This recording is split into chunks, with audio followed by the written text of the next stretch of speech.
गृह मंत्री अमित शाह ने किया बड़ा ऐलान। ट्रायंगुलर सिक्योरिटी ग्रिड करेगा सिलीगुड़ी कॉरिडोर की सुरक्षा पक्की।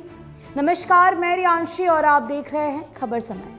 सिलीगुड़ी कॉरिडोर या चिकन नेक की सुरक्षा को अब नहीं होगा कोई खतरा, क्योंकि सिलीगुड़ी दौरे पर आए केंद्रीय गृह मंत्री अमित शाह ने आज कुछ ऐसा कर दिखाया है जो सिलीगुड़ी चिकन नेक की पक्की सुरक्षा की दिशा में एक मील का पत्थर सिद्ध होने जा रहा है।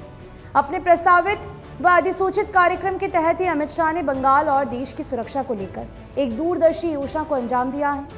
मौजूदा हालात को ध्यान में रखते हुए तथा भविष्य में बंगाल और भारत की पक्की सुरक्षा के हिसाब से केंद्रीय गृह मंत्री अमित शाह ने जो कदम उठाया है उसकी चर्चा शुरू हो गई है। उनके निर्देश पर चिकन नेक की सुरक्षा पक्की करने के लिए गृह मंत्रालय के एक खास ट्रायंगुलर सिक्योरिटी ग्रिड बनाया है। इसमें कॉरिडोर में निगरानी, सेना की मौजूदगी और प्रशासनिक प्राधिकरण को चोपड़ा, किशनगंज और धुबरी के बेस के जरिए बढ़ा दिया गया है। आज केंद्रीय गृह मंत्री का सेना, सीमा सुरक्षा बल और पुलिस अधिकारियों के साथ अत्यंत व्यस्त कार्यक्रम था।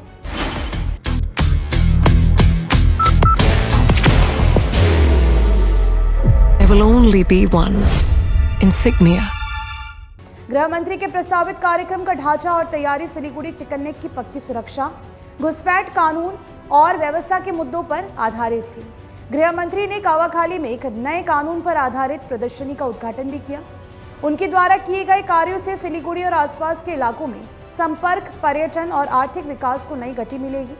सरकार का वाइब्रेंट विलेज प्रोग्राम एक ऐसा प्रोग्राम है जो सीमावर्ती क्षेत्र के लोगों को भारत की एकता और अखंडता से जोड़ने के लिए प्रेरित करेगा। बांग्लादेश और भूटान सीमा पर बसे गांवों को सिर्फ सड़क से ही नहीं बल्कि देश की जमीन से गहराई से जोड़ने के लिए करीब 6,839 करोड़ रुपए की परियोजनाएं लागू की जा रही हैं। बाहर की भागदौड़ अब नहीं तोड़ेगा आपके घर का सुकून। SBM गोल्ड UPVC विंडोज, आपके घर का सुकून। अमृत भारत स्टेशन योजना के तहत जलपाईगुड़ी व सिलीगुड़ी के कई रेलवे स्टेशनों को वर्ल्ड क्लास स्टेशन का दर्जा दिया जा रहा है। Delhi Siliguri high speed rail corridor की घोषणा पहले ही की जा चुकी है। सेना के एक कार्यक्रम में गृह मंत्री ने SSB जवानों की तारीफ की। उन्होंने कहा कि SSB जवानों ने मणिपुर, जम्मू और कश्मीर तथा त्रिपुरा समेत देश के अलग अलग भागों में बहुत अच्छी सेवा दी है।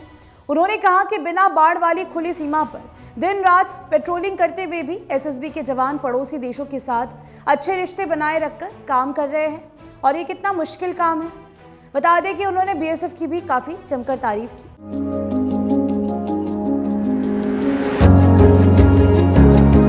मनोकामना हॉस्पिटल, इस्कॉन मंदिर रोड, सेवक रोड, सिलीगुड़ी। केंद्रीय गृह मंत्री ने रानीडांगा में 80 एकड़ की जमीन पर नई बनी SSB प्रशासनिक भवन, 19वीं बटालियन ठाकुरगंज, 12वीं बटालियन किशनगंज और न्यू जलपाईगुड़ी में ट्रांजिट कैंप का उद्घाटन किया। इस उद्घाटन के साथ ही बंगाल में सुरक्षा और संपूर्ण बुनियादी ढांचे को एक नई पहचान मिल गई है। केंद्रीय गृह मंत्री ने बंगाल के मुख्यमंत्री शुवेंदु अधिकारी की तारीफ करते हुए कहा कि बंगाल और भारत की सुरक्षा को महत्वपूर्ण मानते हुए बंगाल के मुख्यमंत्री ने सेना को जमीन देने में एक पल की भी देरी नहीं लगाई, जबकि इससे पूर्व ममता बनर्जी की सरकार में उन्होंने ममता बनर्जी से सीमा पर बाड़ लगाने के लिए जमीन मांगी थी, लेकिन उन्होंने जमीन देने से मना कर दिया। आज अगर ममता बनर्जी ने उनकी बात मान ली होती तो आज घुसपैठ व आतंकवाद एक बड़ी समस्या नहीं बनती। मालूम हो कि शुवेंदु अधिकारी ने मुख्यमंत्री का पद संभालते ही राष्ट्रीय सुरक्षा को प्राथमिकता देते हुए सिर्फ 45 दिनों के अंदर BSF और SSB की जमीन से जुड़ी मुश्किलों को दूर कर दिया था। उन्होंने 1,129 एकड़ जमीन BSF और SSB को सौंप दी थी। गृह मंत्री के कार्यक्रम में राज्य के मुख्यमंत्री शुवेंदु अधिकारी के अलावा भाजपा सांसद राजू बिष्ट, राज्य के मंत्री निशित प्रामाणिक, गृह सचिव मनोज अग्रवाल और पुलिस के वरिष्ठ अधिकारी सिद्धार्थ उपस्थित थे। फिलहाल बता दें कि आपके लिए खबर हमारे प्रतिनिधि सुरेंद्र श्रीवास्तव द्वारा लिखी गई है। आप हमारी खबरों को YouTube पर भी देख सकते हैं। हर समय खबर समय। धन्यवाद।